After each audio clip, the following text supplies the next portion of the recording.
అందుకనే just few days back November 4వ తారీఖున రోమ్లో ఉన్నటువంటి కేథలిక్ సంఘ మరి అధిపతిగా ఉన్నటువంటి పోప్గా ఉన్నటువంటి లియో 14 అనేటువంటి ఆయన కొత్తగా పోప్ ఫ్రాన్సిస్ చనిపోయిన తర్వాత ఆయన ఒక శాసనం చేశాడు. ఆ శాసనం ఏంటంటే మరియ విమోచకురాలు అనేటువంటి మాట ఇంకెక్కడ కేథలిక్ సంఘంలో వినియోగించకూడదు.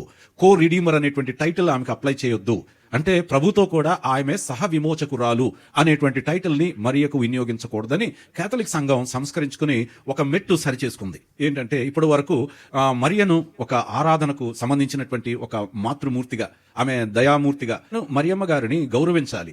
ఆమె స్త్రీలలో ఆశీర్వదించబడింది నిజమే, ఆమె ధన్యురాలు అన్నది నిజమే. ఆయన ప్రభువుకి ఒక మంచి తల్లిగాను, ఆయనను పెంచడంలోనూ ఆయనను దేవుల్లో నిలబెట్టడంలో కూడా ఆమె యొక్క పాత్ర ఉందన్నది నిజమే. ఆమె హృదయంలో ఖడ్గము దూసుకుని వెళ్ళిందన్నది కూడా నిజమే, ఎందుకంటే బైబిల్ చెప్పింది.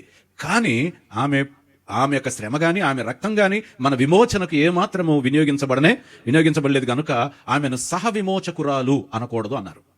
ఇది వాటికన్ న్యూస్లో వచ్చింది. ఇది నేను ఎక్కడి నుంచి చెప్పట్లేదు, అంటే వాటికన్ నుంచి వెలువడినటువంటి వార్తలు ఆ యొక్క వెబ్సైట్లో ఉంది. తర్వాత కో మీడియాట్రిక్స్ అనేటువంటి టైటిల్ కూడా ఆమెకు వాడకూడదని చెప్పారు. అంటే ఆమె కూడా విజ్ఞాపన చేసేటువంటి సహ విజ్ఞాపనకర్త అనే పదమును ఆమెకు వాడొద్దు అన్నారు. అనగా అంటే అర్థం, ఆమె ద్వారా మనం దేవునికి ప్రార్థన చేయడం, ఆమె ద్వారా మనం దేవుని యొద్ద కృప పొందుకోవడం అనేటువంటి పదాలు వాడేప్పుడు జాగ్రత్తగా ఉండండి.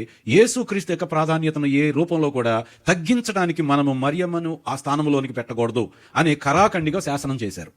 దేవునికి స్తోత్రం. చాలా సంతోషం. ఆమేన్.